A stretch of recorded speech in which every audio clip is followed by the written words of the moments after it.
안녕하세요. 여러분에게 지식을 알려드리는 타임지식 와치입니다. 오늘 영상 길이는 3분인데요. 여러분들 3분 동안 러닝하실 준비 되셨나요? 그럼 시작하겠습니다. 서울에서는 조선시대 궁궐을 어렵지 않게 찾아볼 수 있습니다. 경복궁, 창덕궁, 창경궁, 경운궁, 경희궁에 5궁궐이 남아있고 궁궐로 찾아가서 티켓을 끊으면 직접 내부를 구경할 수 있죠. 심야 시간에 관람을 할 수 있는 야간 개장 행사까지 열릴 정도로 조선시대의 궁궐은 한국의 대표적인 관광지가 되었습니다. 하지만 궁궐 내부를 관람하다 보면 한 가지 궁금증이 생기실 거예요. 바로 건축물마다 이름의 끝에 붙여진 글자가 다르다는 것입니다. 외관상으로는 별 차이가 없어 보이는데도 어떤 건축물에는 이름의 끝에 전이라는 글자가 붙어있고 어떤 건축물은 당이나 각 또는 정 등의 글자들이 이름의 끝에 붙어 있습니다. 궁궐 내부의 건물들이 끝이름에 따라 구분되어 있는 것이죠.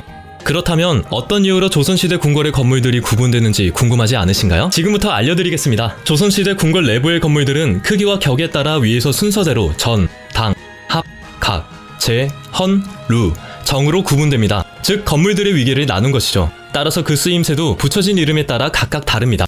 이 위계를 순서대로 차근차근 알아보겠습니다. 가장 높은 서열에 있는 전은 왕 또는 왕비, 왕의 부모같이 왕실에서 위계가 가장 높은 인물들이 사용하는 건물에 붙입니다.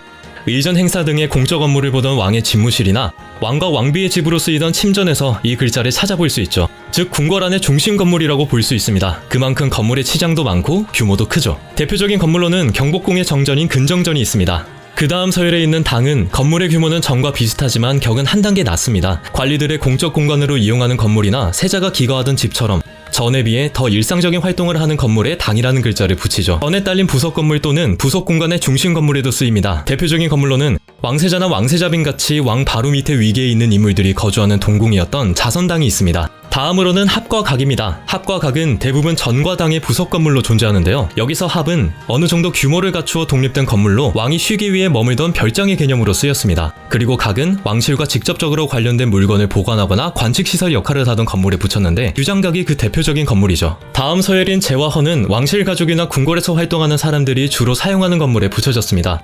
여기서 제는 왕실 가족들이 숙식 등의 일상적인 주거용으로 쓰거나 조용하게 독서나 사색을 하기 위한 용도로 지은 독립된 건물에 붙였으며 대표적인 건물로는 창덕궁의 낙선제를 들 수 있습니다. 헌은 주로 공무적 기능을 수행하는 건물에 붙여졌는데요. 화성행궁에서 공식 연회나 행사를 진행하는 용도로 만들어졌던 낙남헌을 그 대표적인 예시로 들 수 있습니다. 다음으로는 루입니다. 루는 지면에서 사람 키 높이 정도 떨어져 바닥이 마루로 되어 있는 건물로 경치를 볼 수 있도록 문과 벽이 없는 것이 특징입니다. 보통 2층 건물 구조로 지어지는데 이 경우 1층과 2층의 끝이름에 각각 각과 루라는 이름을 붙였습니다. 대표적인 건물로는 창덕궁 주함루를 들 수 있죠.